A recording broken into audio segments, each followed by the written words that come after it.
Okay, well, thank you all for joining us this evening. Down Syndrome Indiana is so excited to welcome Gordon Holmes, who's talking about all things able. And we're so grateful to have you, Gordon. You're such a wonderful resource for our families. So thank you for sharing information with us. For those of you who are attending live in person tonight, Gordon said you are welcome to unmute yourself and ask questions in the moment if you have them, or if you type them into the chat box. I'm going to do my best to keep track of those and I can ask them for you. So I'll hand it over to you, Gordon. Wonderful. All right. Thanks so much, Stephanie. And I'm going to go to share screen now and bring up the PowerPoint. Let's see here, or try at least. Let's get out of this. Okay. Okay. Let's see if we can. It's just not. Oh boy. Okay. Let me stop share and come back out. We're putting a little too much out there. Uh, and let's see here. Okay, let me just shut some other things down. That'll probably be the best thing to do. We won't have so much popping up. Okay, wonderful. All right, okay, we're back at it. I think this will work much better. Okay, and are we seeing a PowerPoint? Yes, sir. Okay, wonderful. Thank you. So ABLE accounts, and this has been refreshed for 2024. So we have the latest and greatest information for you. As Stephanie said, I invite you to ask questions as they come to mind, however you're most comfortable with, but I love questions. Important disclosure, we're not all things to all people. We do, in my practice, help literally thousands of families all over Indiana and also down in Kentucky. I have offices both in Indianapolis and Louisville, and we serve or work with somewhere around 3,000 families between Indiana and Kentucky. But we're not all things to all people, despite our great efforts to, as Stephanie said, be a resource and be helpful. As far as an overview for ABLE, ABLE stands for Achieving a Better Life Experience, ABLE. It was technically renamed the Stephen Beck Jr. Act as a tribute to Mr. Beck, who advocated for the passing of this bill for 7 years and then literally passed away on the eve of its passage. And I met Mrs. Beck at an ARC conference here in Indianapolis many years ago, and it was wonderful to meet her. So if you see the name Stephen Beck, he had a daughter with Down syndrome, and he was a great advocate for special needs out in the Virginia area, not too far from Washington, D.C., and he really pushed hard to get this legislation through. The law allows eligible individuals with disabilities to have a tax-free, you did hear that right, tax-free savings account modeled after 529 college savings accounts. So here in Indiana, we have the 529 Indiana College Choice account or College Choice Advisor accounts. And so the ABLE account in Indiana, again, was patterned after the 529. So if you've ever heard anything about 529 college accounts, then it means you know something about ABLE accounts. Legislation has been picked up in most states, just like 529 accounts. It was federal legislation, and then states picked it up, including Indiana. And so Indiana picked up the legislation for ABLE accounts, and we've had them now for about 5 or so years, ABLE accounts, that is. By way of full disclosure, I should share that I am on the state ABLE board, so I'm a Governor Holcomb appointment to the state ABLE board, so I help oversee the ABLE program for the state of Indiana.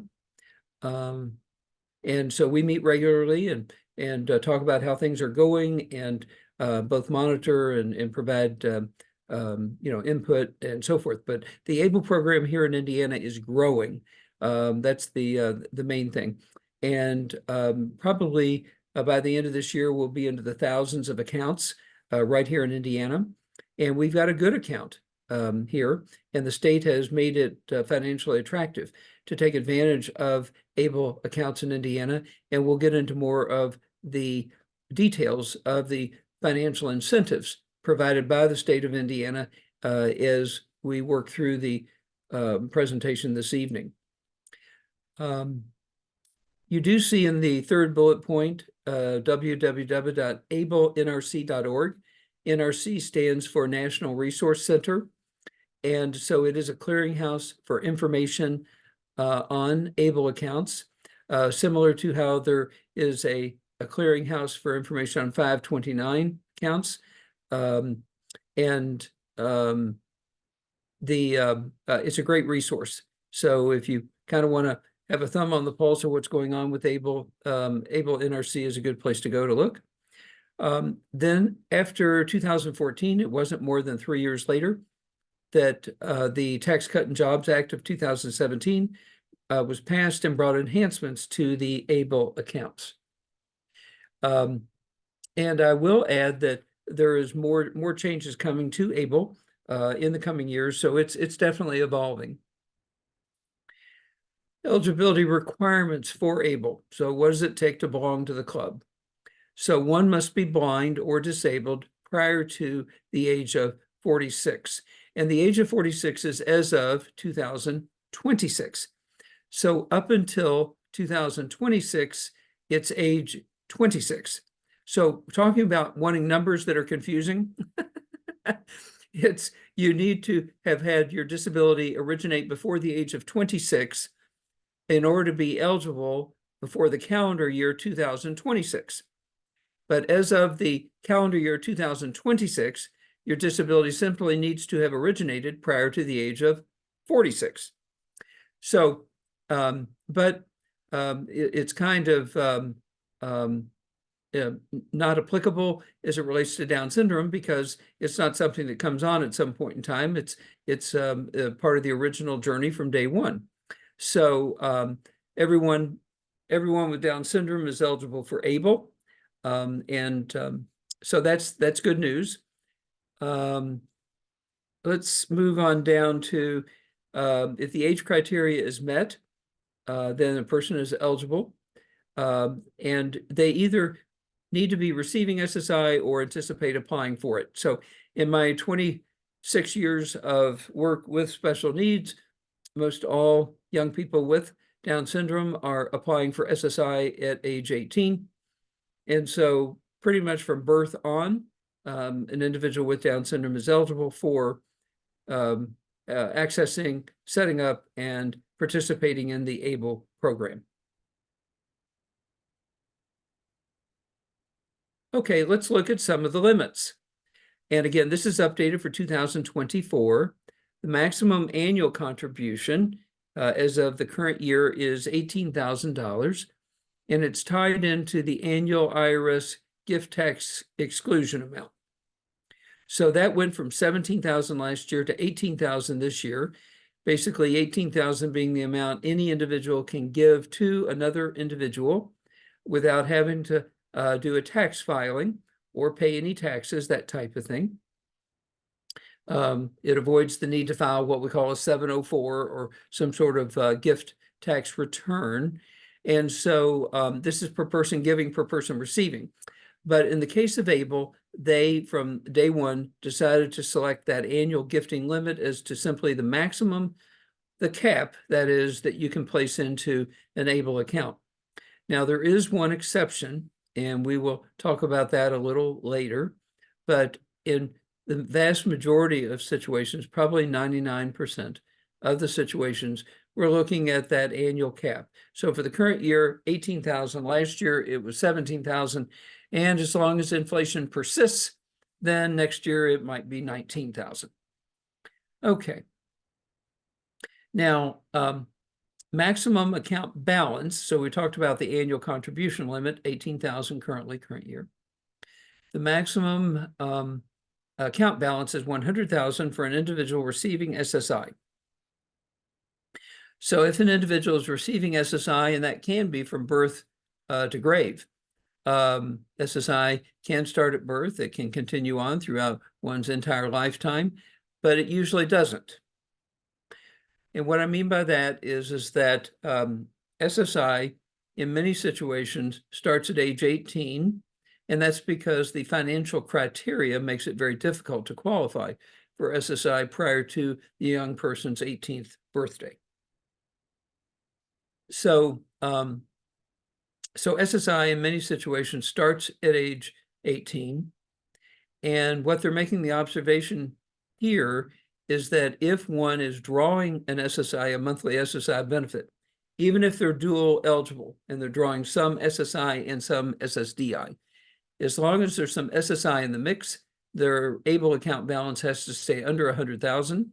There's no cost of living with that number. It's been 100,000 for the last 5 or 6 years. And so I suppose if one did contribute, or on their behalf, 18,000 or its equivalent were contributed each year, then in about 5 or 6 years, their account balance could hit the 100,000. We don't have any accounts with those kind of balances yet, but perhaps at some point in the future. And if they do hit 100,000, basically SSI is cut off. And it will be cut off until the balance drops back down under the 100,000. There is an overarching account limit, which applies to Medicaid eligibility. And in that we've not seen account balances yet hit 100,000, we certainly don't have account balances in the hundreds of thousands. But again, there is still a overarching limit to maintain Medicaid eligibility, and therefore, by extension, Medicaid waiver services. So, so for the most part, these ABLE accounts are what we call save and spend or build up, tear down type of accounts. They're really not designed to amass hundreds of thousands of dollars in. And there is a big reason for that, which we'll come to in a few slides. But nevertheless, you know, $500 here, $1,000 there, etc. They can be a godsend. So if SSI recipient goes over 100,000, they've got to spend it down. They've got to get back down 100,000, under 100,000 for their SSI to resume. One ABLE account allowed per person. So you could have 18 family members, each willing, each interested in making a $1,000 deposit. That works fine. But you can't have 18 accounts that they each want to make a $1,000 deposit into. A single account per eligible person. And as many people as you want to line up to help out is great, but it all has to go into that same account. You might say, why? With 529s, each grandparent can set up their own 529 college account. And the reason is because of that overarching contribution limit. And the states are tasked with monitoring this to make certain that no one is exceeding the limit. Well, the best way to make sure one's not exceeding the limit is to only have a single account. Therefore, you know, it just makes it so much easier. All right, contributions can be made by anyone, the beneficiary themselves, you heard it right, the individual with special needs, the individual with Down syndrome, the person with a disability can, I did indeed say can, contribute to their own ABLE account. So everybody's a part of the club when it comes to ABLE. The individual with special needs, the parents, the siblings, the grandparents, the aunts, the uncles, godparents, the neighbors, you know, the person down the street, a GoFundMe account. It's practically endless. All right. Okay, one is wanting to confirm that SSDI is not affected by the $100,000 maximum, and that is accurate. It is not. SSDI not affected, SSI is affected. But you know, let's expand on that since someone asked the question, and I so appreciate the point listed in chat, because I mentioned SSI can kick in from birth and last until their grave, but it usually doesn't. And I'm surprised that somebody didn't jump in and say, whoa, how does somebody lose their SSI? There are lots of ways to lose SSI other than having an ABLE account over $100,000. Does anybody want to venture into unmuting and helping us out here with what might cause a person to lose their SSI? You can throw it in chat, you can unmute and speak up, give my voice a rest. What do you think? How might one lose an SSI benefit?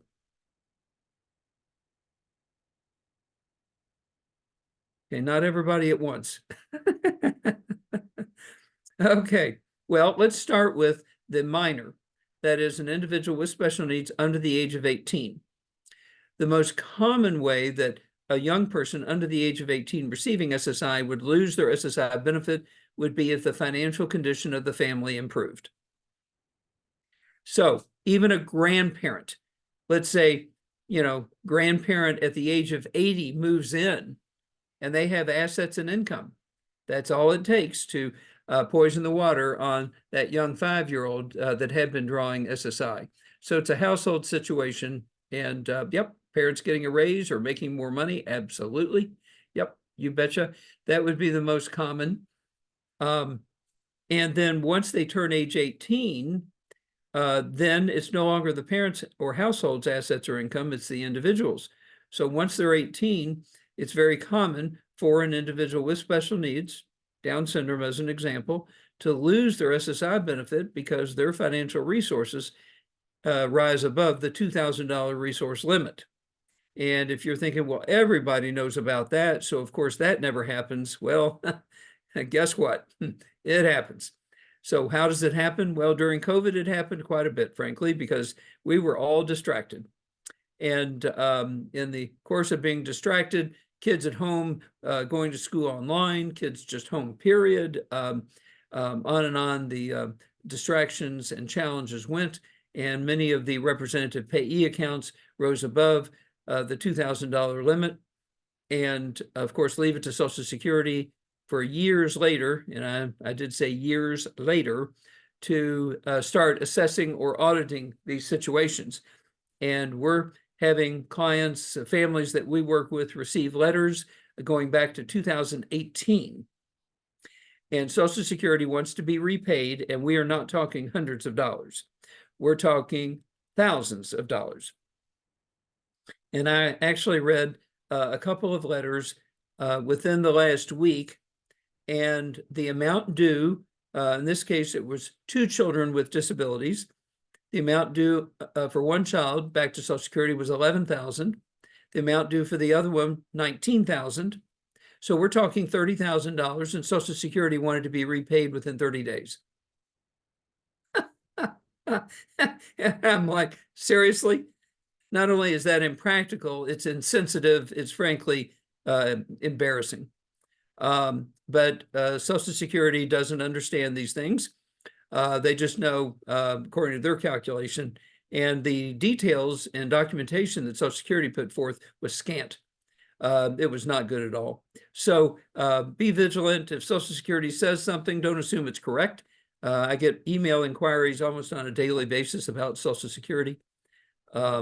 And so a way to lose SSI benefits, again, post age 18, would be to rise above the $2,000. Another way to lose eligibility for SSI after age 18 is because of employment.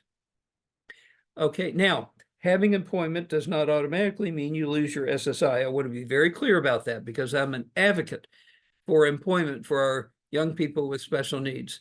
I think it's wonderful that we have a workplace that's more welcoming than it was 20, 25 years ago.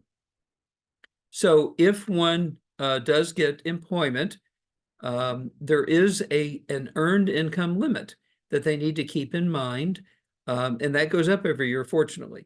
For the current calendar year, it's $1,550, which is frankly really generous, because if they're earning, I don't know, $15 an hour, that means they could earn up, or they could work up to 100 hours a month.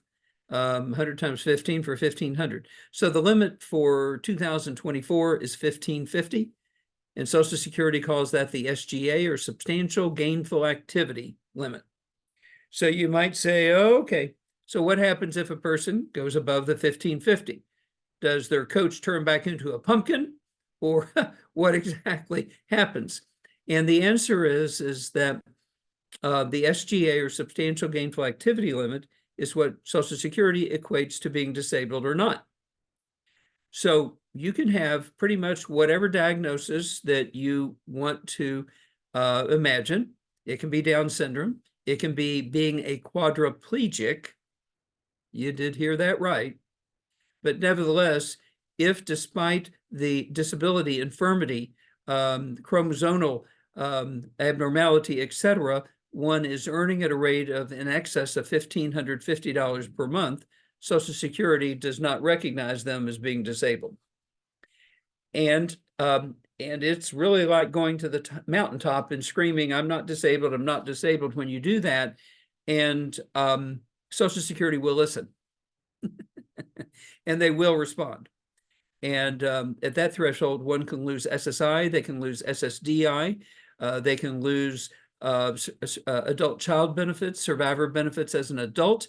They, by ripple effect, have the potential of losing Medicaid, waiver services. It can really start a ripple effect.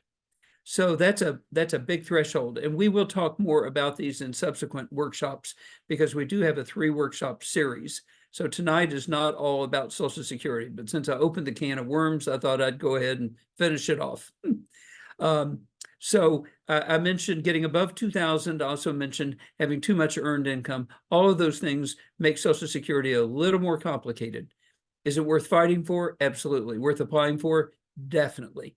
But it's knowing the rules of engagement. And again, I'm coaching families almost every day of the week on these issues because everyone has a life, and that life isn't becoming an expert on Social Security. That's what I do. And so it's a joy to help families with these issues to, in essence, have your cake and eat it too. How can I have benefits and still have a life, still have a part-time job, still have a reason to get up and go every day, et cetera. And so big part of our work is advocacy, living as full and rewarding a life as possible. All right, let's move on.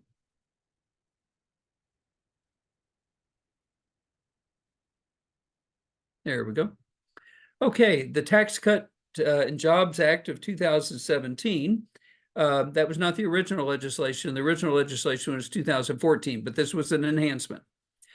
So with 2017, it brought tax and penalty-free rollovers from 529 accounts. Wow. Well, that's pretty cool, isn't it? So this means that if, if parents have a 529 account, regardless of what family member, it's possible that the beneficiary can be changed to their young person with special needs, and then it can be rolled into an ABLE account. And under the guidelines, if one observes the guidelines and limits and so forth, that transfer in is both tax-free and penalty-free. So it comes out of the 529 just like you were making a withdrawal to pay college tuition. The funds come out tax-free, they come out penalty-free, as long as, again, we're doing a transfer over to an ABLE account. Now, there's good news and bad news with the 529 to ABLE account transfers. The good news is up to $18,000 for 2024 can be transferred from a 529 to an ABLE account. Those transfers do count against the annual contribution limit. So if you've got $18,000 in a 529 and you want to move it over to an ABLE account, then you've used your maximum annual contribution for that respective year.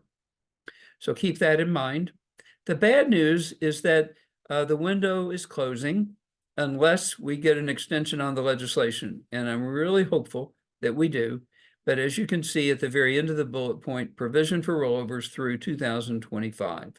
So December 31st, 2025. And now that we're into 2024, only 24 and 25 remain as the 2 years under current law, you're able to make these transfers. So let's say 18,000 stays the same this year. Next, that's $36,000 worth of $529 that you could transfer over from 529 to ABLE.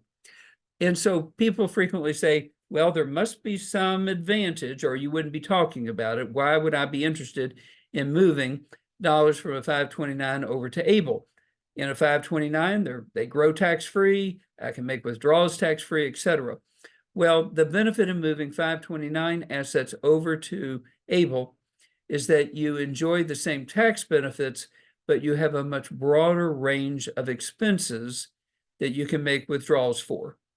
So with the 529, it's pretty much got to be education related, unless you're going to transfer it to a Roth for the IRA beneficiary. The 529 beneficiary. And that's something new in 2024. That's only been around for a month now. And that's a part of the Secure Act 2.0 with 529s. So if you have a son or a daughter, $10,000 left in a 529, then there is a provision now to transfer monies out from a 529 subject to the annual contribution limit to a Roth IRA. But you would not want to do that for your child with special needs because a Roth IRA would be considered their asset or resource subject to that $2,000 limit. but no such limit with an ABLE account. So if you have leftover $529 and you feel like you've already done enough for those that were college bound or this type of thing, and you've got your child with special needs, then you could consider transferring the $529 money to an ABLE account, tax-free, penalty-free, and then at some point in the future, at the time of your choosing, make withdrawals from the ABLE account to pay for expenses meeting the needs and or wants of your young person with Down syndrome or special needs. Now, that begs the question of, well, just what can you spend an ABLE account on? And we have a slide coming up where we'll talk about that. Transfer of certain retirement funds. Again, we're moving on now from 529 transfers to ABLE accounts to other applications for ABLE. But are there any questions?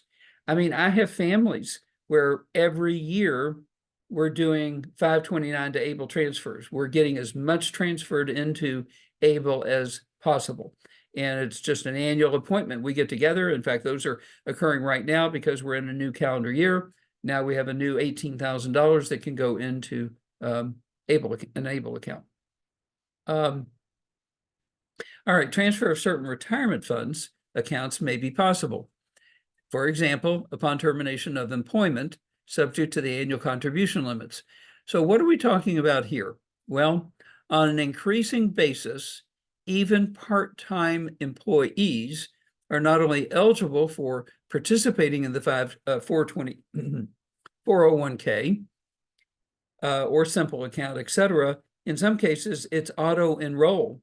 And in fact, I think the Secure Act brought about increased provisions for auto-enrolling in the company-sponsored retirement accounts. And so we've got more and more people in company-sponsored retirement accounts, even if they're part-time. So if your child with special needs is only working 12, 15 hours a week, something like that, they may become eligible. They may be auto-enrolled into a 401k, etc. Generally, and I did say generally, these plans are not a problem while they're an active associate or employee. However, when they are no longer an active employee, then the situation changes. And that's because you have access to retirement funds when you're no longer employed there. You've got different options as to what you want to do with the funds, but monies in a 401k become an available resource. And it's certainly not a stretch to think that the funds that they would have in their 401k might exceed $2,000, or when added to checking or savings account would exceed $2,000, and that's not okay.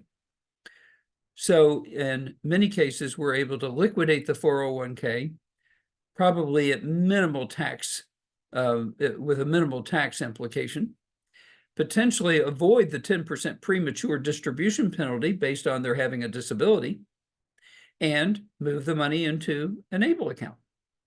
So we've been able to be helpful in a number of situations where someone has come away from an employer, maybe has $1,500 in a 401k or something. They were there for several years, and we've helped them get those funds into an ABLE account to avoid the resource issue undermining their continued eligibility for benefits. Credit for qualified retirement savings contribution may be eligible if filing taxes due to earned income. An ABLE account holder is 18 or older, not a student, and not claimed as a dependent for that credit. Account holders with earned income enjoy a higher contribution limit. In addition to the annual, that should be 18, you caught me. I thought I got them all. Oh, well.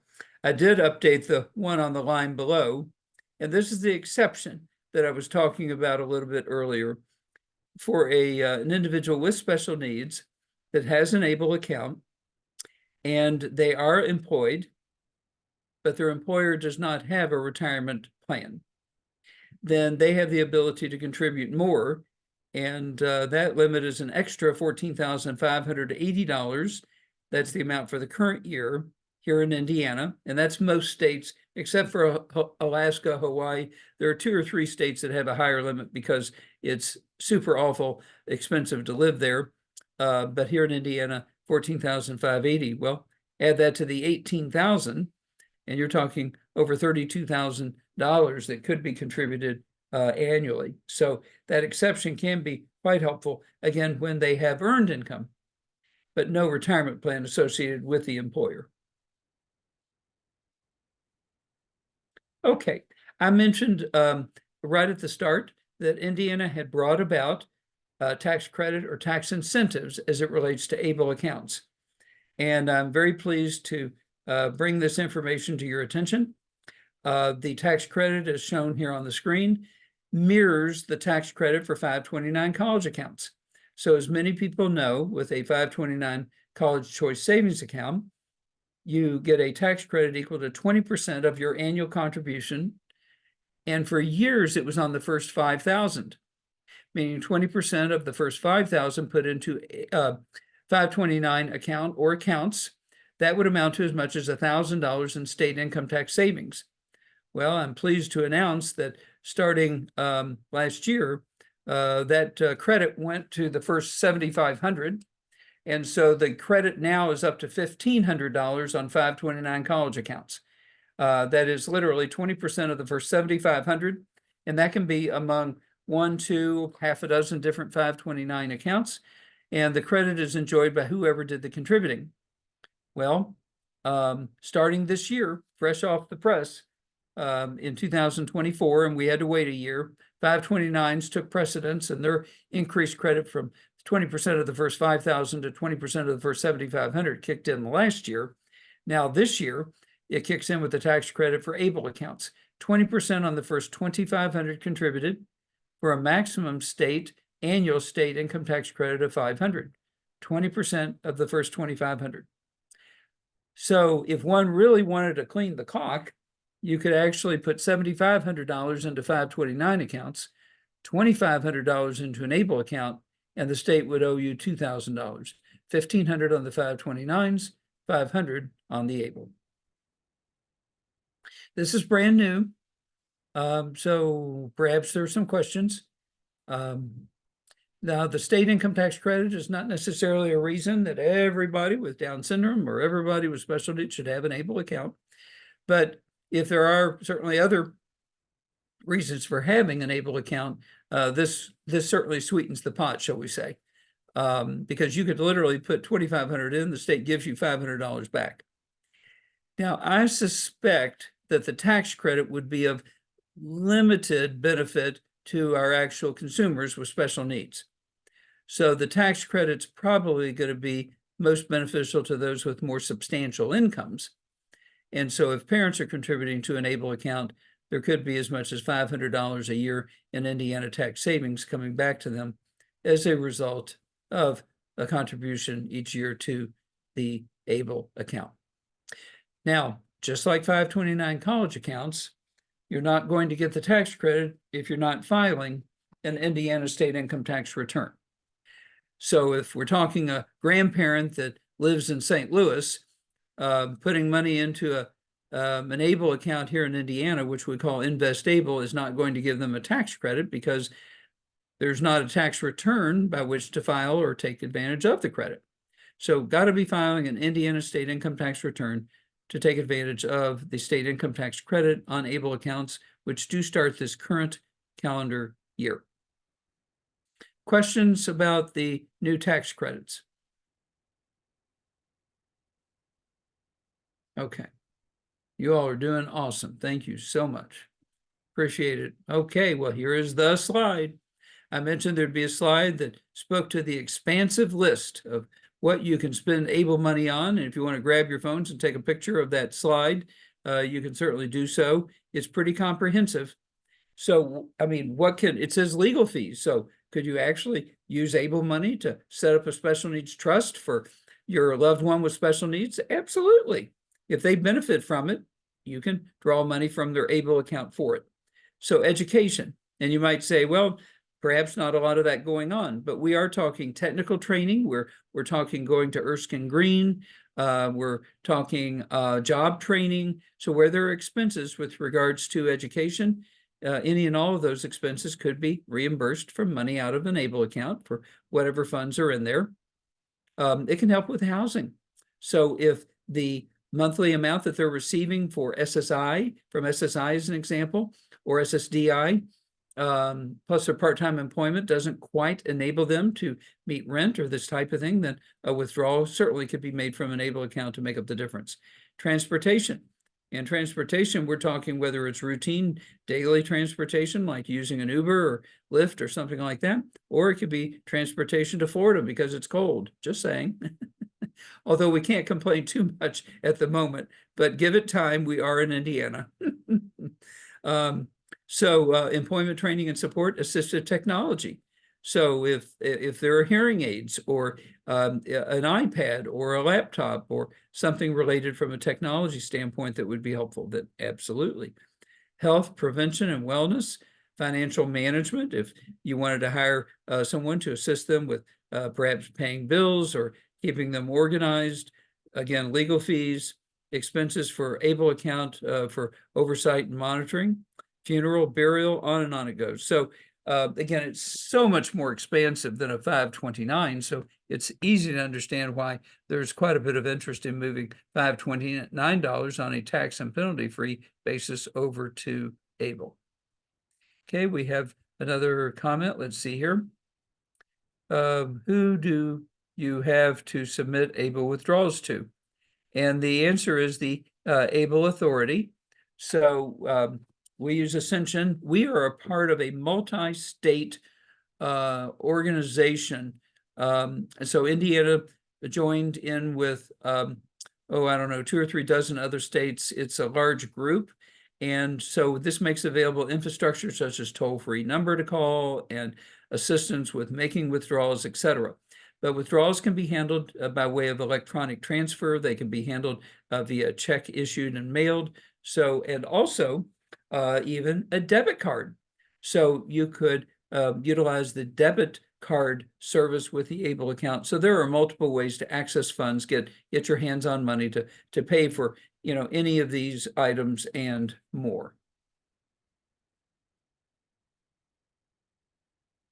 Okay, so tax treatment, after tax dollars are contributed. So money that goes in is after tax, meaning contributions are not tax deductible.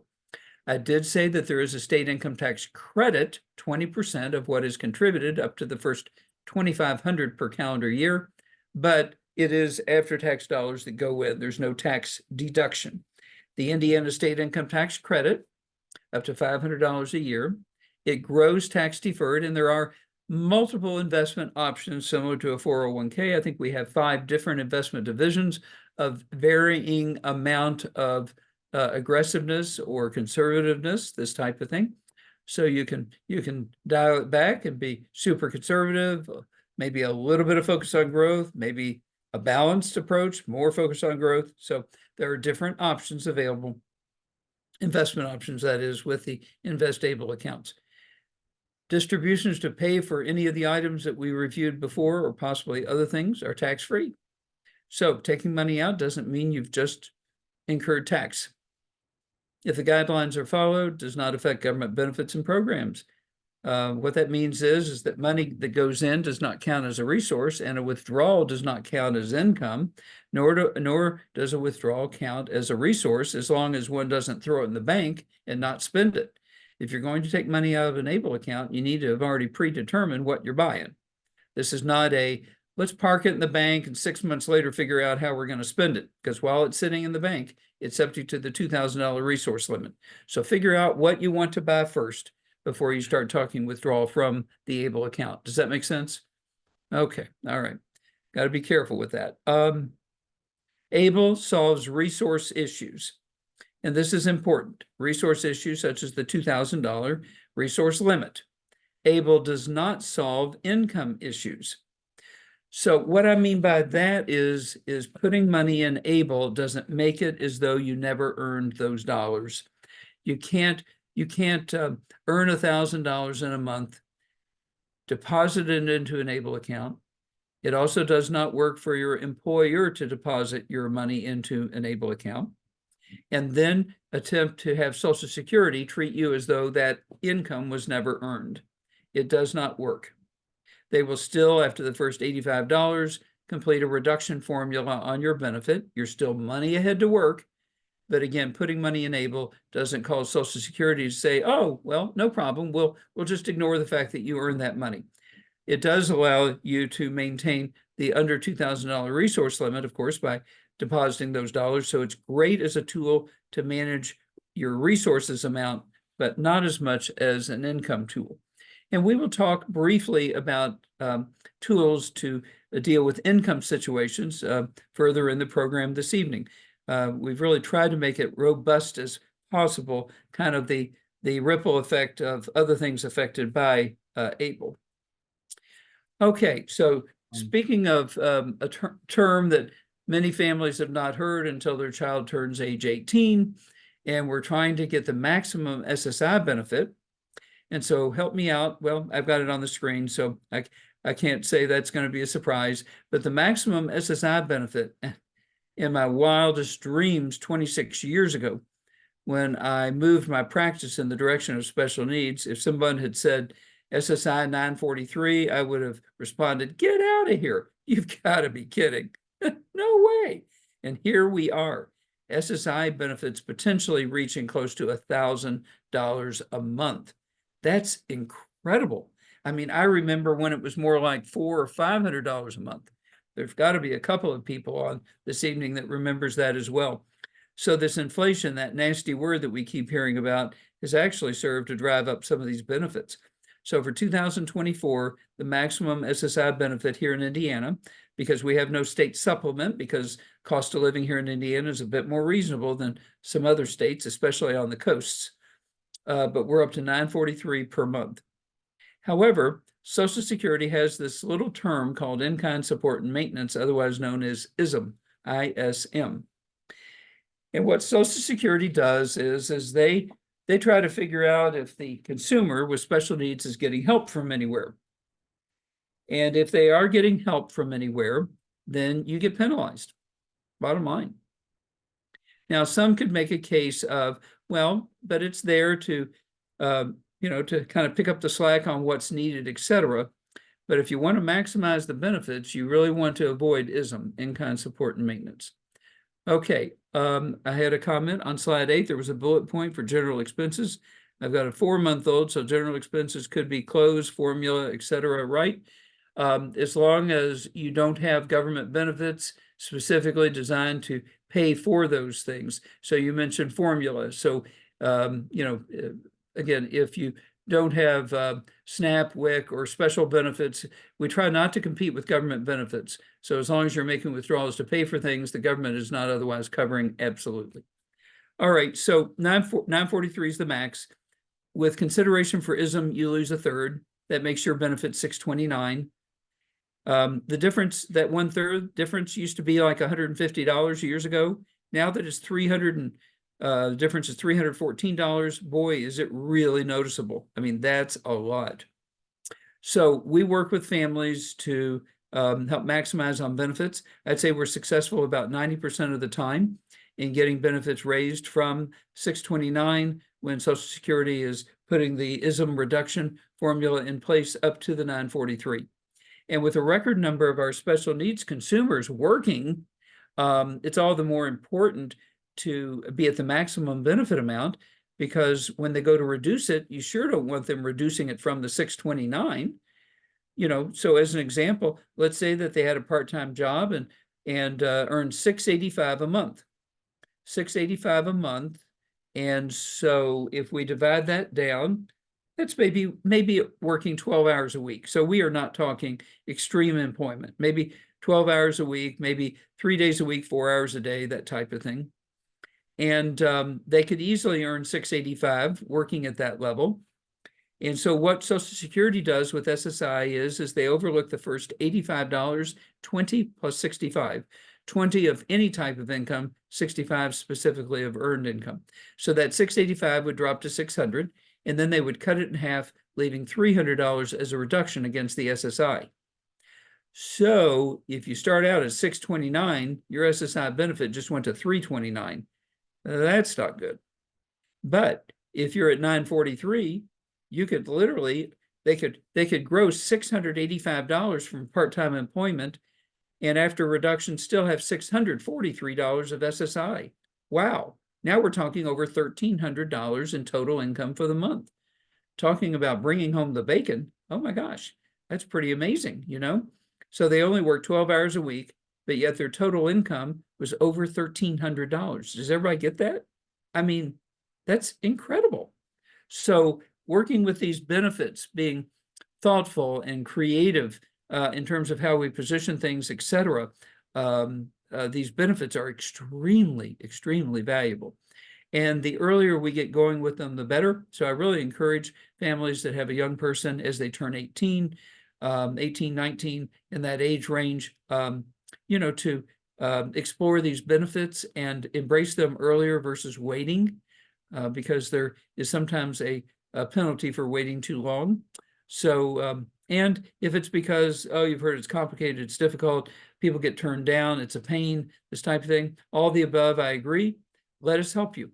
That's why parents come in every day, either Zoom or in person, and we work through it in order to maximize on these benefits, because they're literally worth tens, if not hundreds of thousands of dollars. Really valuable. Okay, oh, we've got another chat comment. Thank you so much for these questions and comments in chat. I really appreciate it. Ooh, a long one. I love it. All right, so if a Down syndrome person makes $1,550 a month and doesn't spend it all every month, after a few months, they would have over $2,000 in the checking account. I agree, they would. Employer cannot put income directly into ABLE, but they can put excess money earned each month into ABLE to keep assets under 2,000. Yes, absolutely.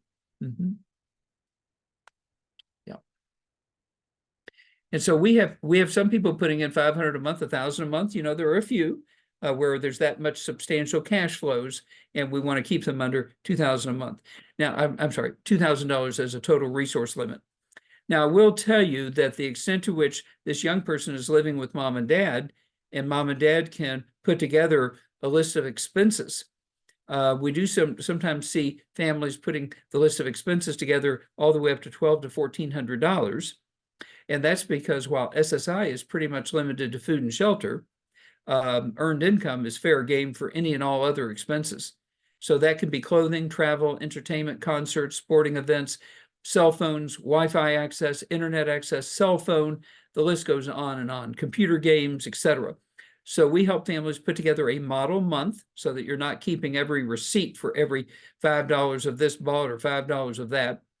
And yes, so if the funds from your young person with special needs can be transferred to you as parents, then we can stow those into a trust account where there is no Medicaid payback, which is what we're going to be talking about shortly with ABLE accounts. Okay, right there, ABLE account payback. So ABLE accounts require Medicaid payback provision or reimbursement to the state where the beneficiary passes or dies. So how does this work? For all that the state paid for medical assistance, basically everything Medicaid funded, after the establishment of the ABLE account. Now, that is significant. With ABLE accounts, it's from the time the account was established. So if the ABLE account was established at their age 23, then it's basically Medicaid expenses incurred by the state starting at age 23 and going forward. That's the lien that's created. In the case of a first-party special needs trust, it's from birth. So they will go back to prior to the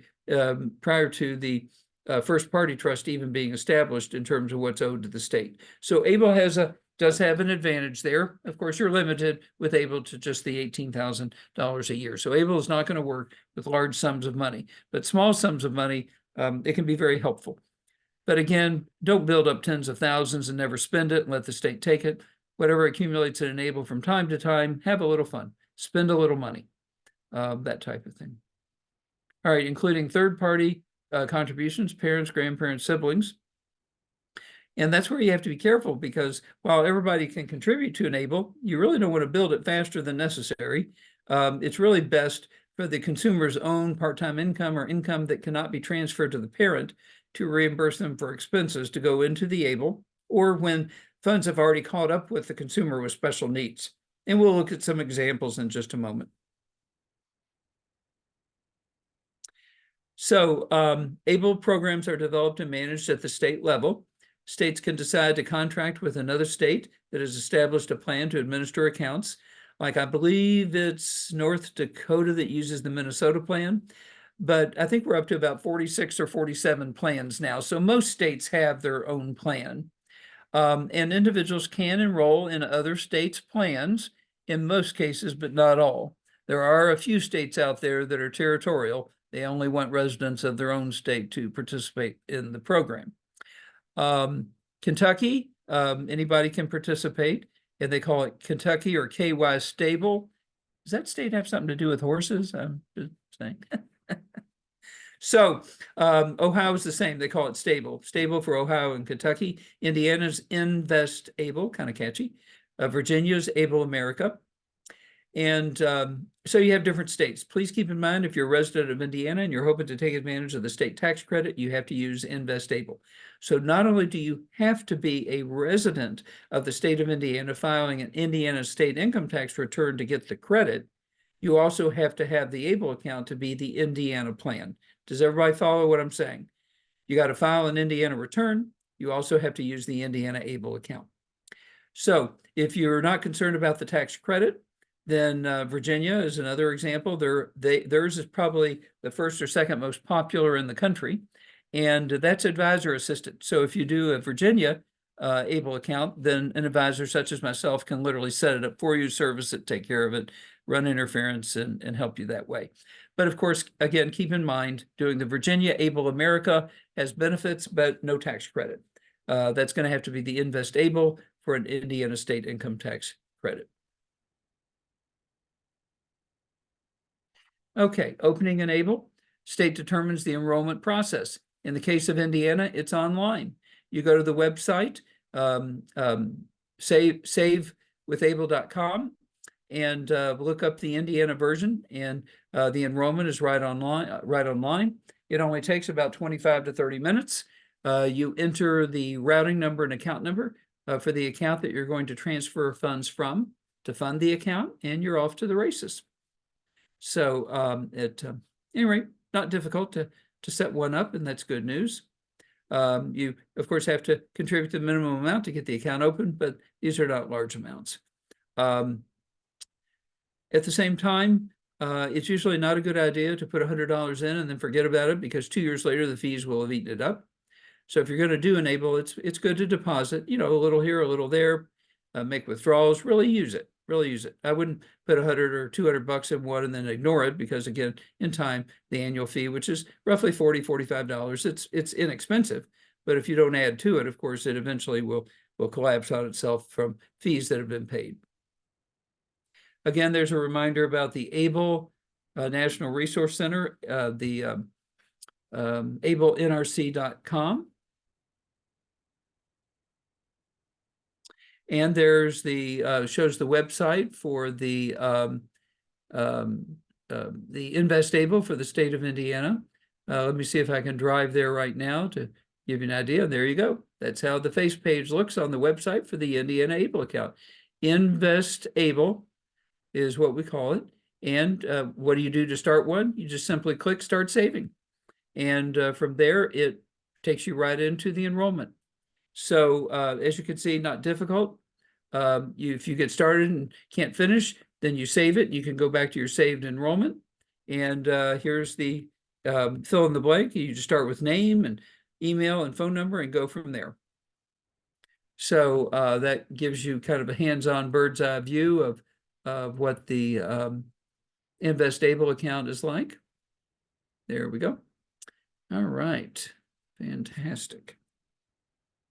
And again, that's a stable card for Kentucky. Indiana has their own version for the Invest Able, but there is a debit card option that you can take advantage of. And you can preload it with specific dollar amounts so that it's not as though it's carte blanche and an unlimited amount of funds are available.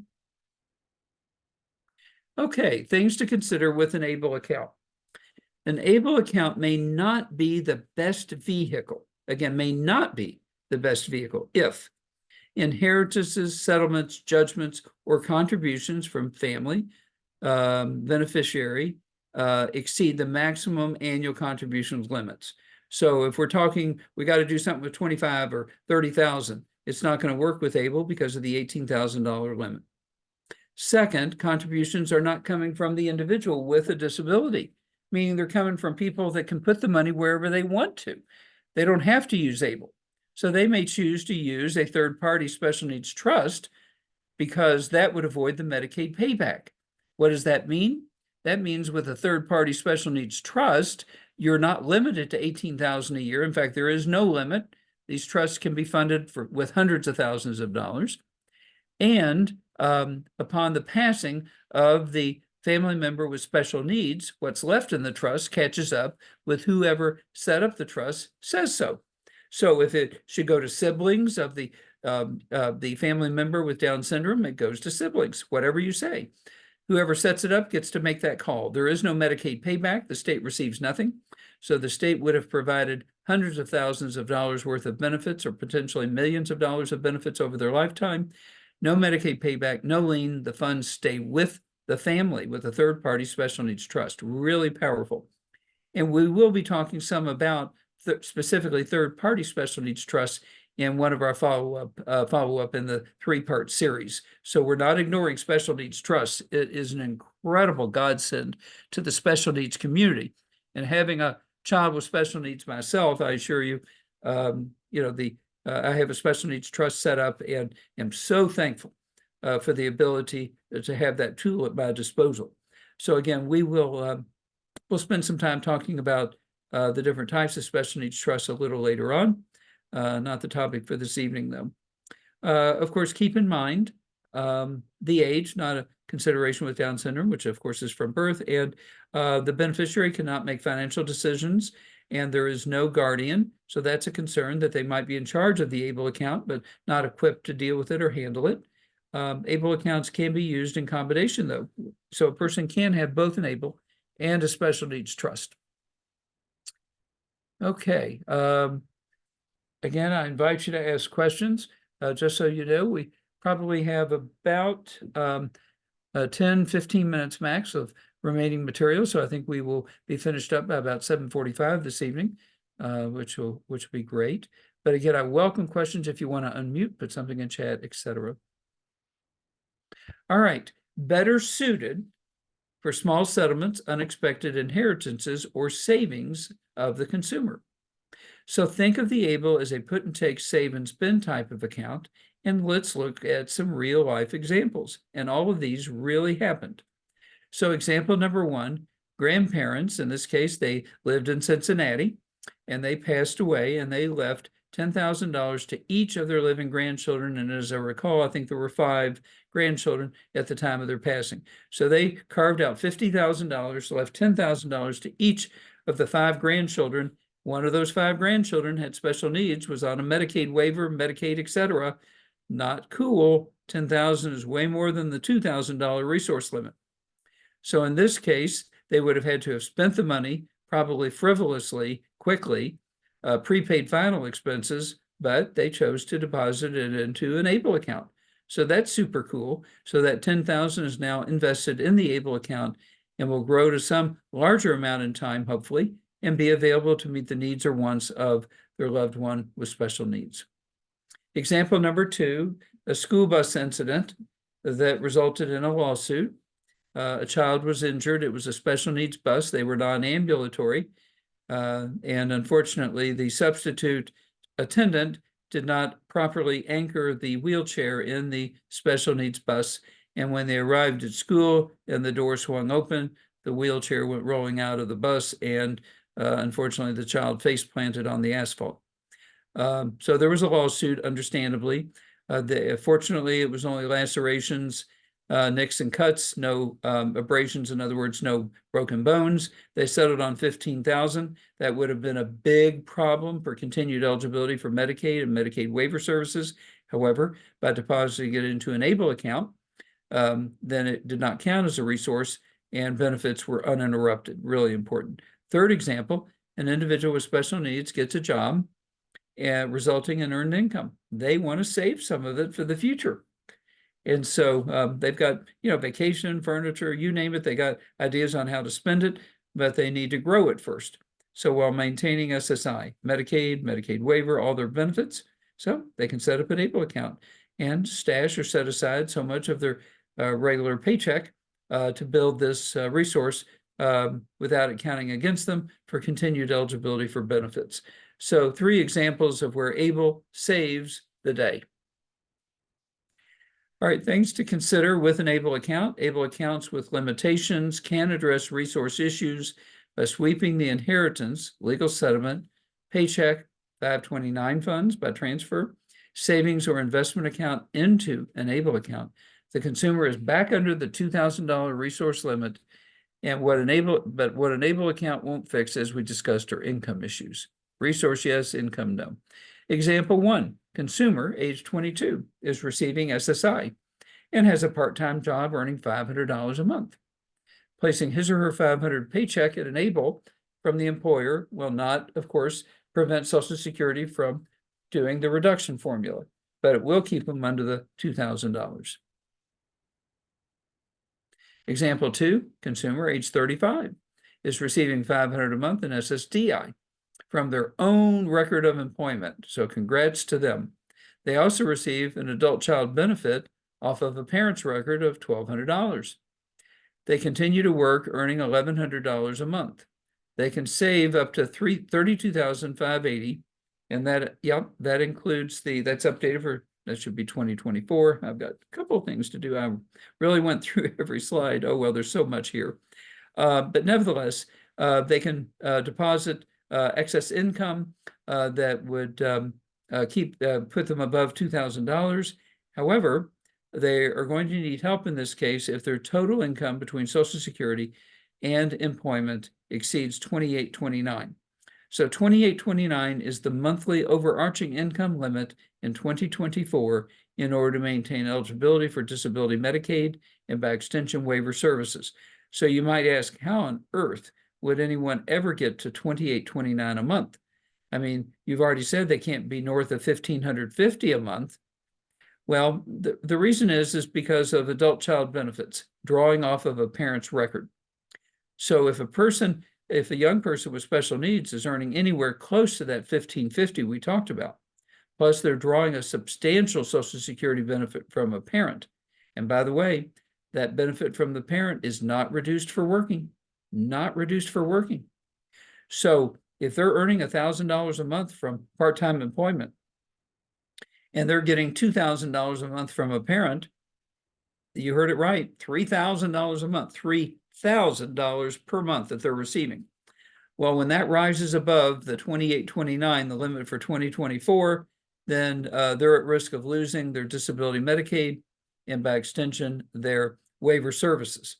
So there are 2 fixes for that, and we help families with either or of these fixes.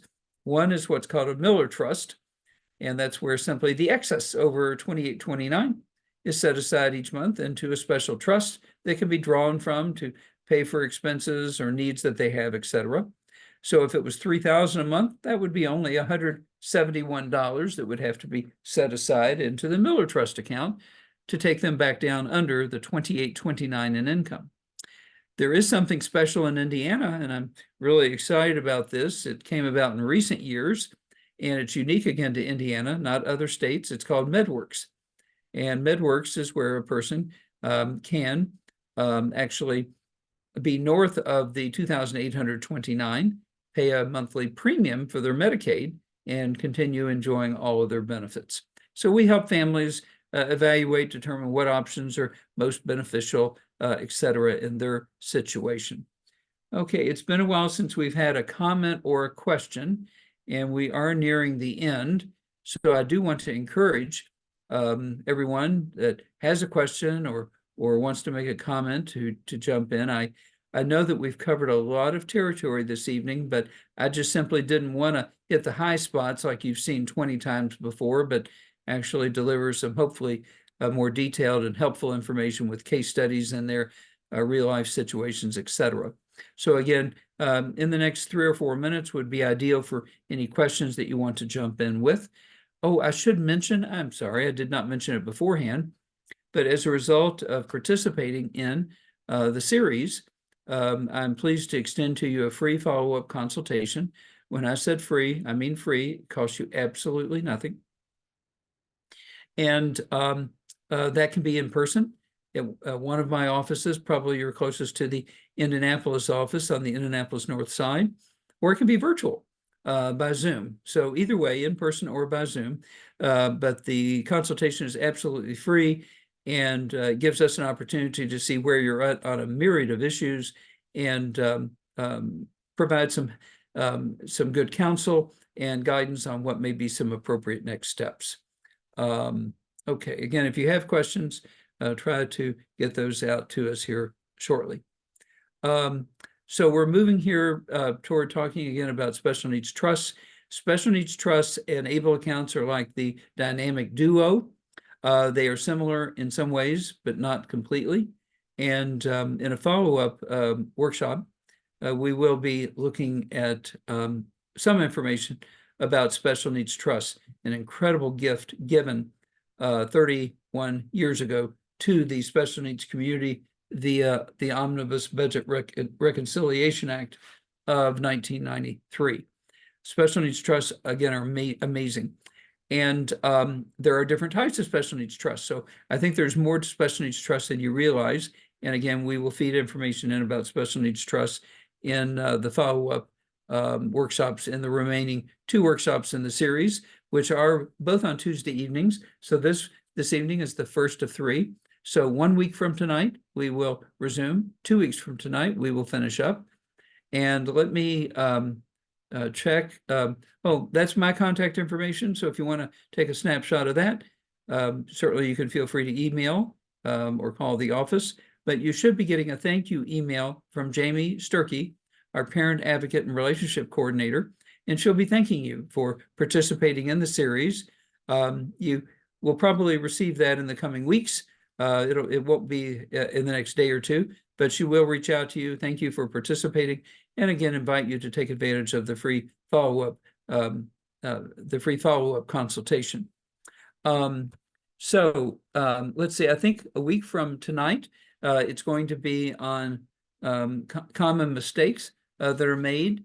And so we're going to be talking about kind of traps that people can get into with everything from parents trying to plan or prepare for providing for their child with special needs, errors or mistakes made with our young people or our employed population that have special needs, the timing of issues, everything from waivers to Social Security. So it's almost like going behind the set to take a look at the inner workings of some of these benefits and tools and what people often, without realizing, make mistakes or go awry. And then unfortunately, it doesn't work as well for their loved one with special needs. So we have that for a week from tonight. And then 2 weeks from tonight, we're going to go through the 9 steps. And it's a balanced perspective, not just for parents, but actually consumers that have special needs and addressing them in a more personal way. So I invite questions at this point because we're at the end for this evening. And fortunately, I'm able to yield back about 15 minutes of time to you. So if there are any questions, now is the time. Otherwise, I want to thank everyone for participating this evening. I want to thank Stephanie for helping organize and keep everything on track, along with Jamie Sturkey, my parent advocate and relationship coordinator, et cetera. Everyone that helped make this evening possible. And I would suggest join us next week, please, a week from tonight at 6:30. And if there's some additional people that you could possibly share the link with or invite, please do. I want to share this information with as broad an audience as possible, regardless of where they're at in their journey or the age of their child with special needs. Okay, I'm going to go ahead and pause you for just 1 moment and stop the recording. Thank you so much. You have been amazing.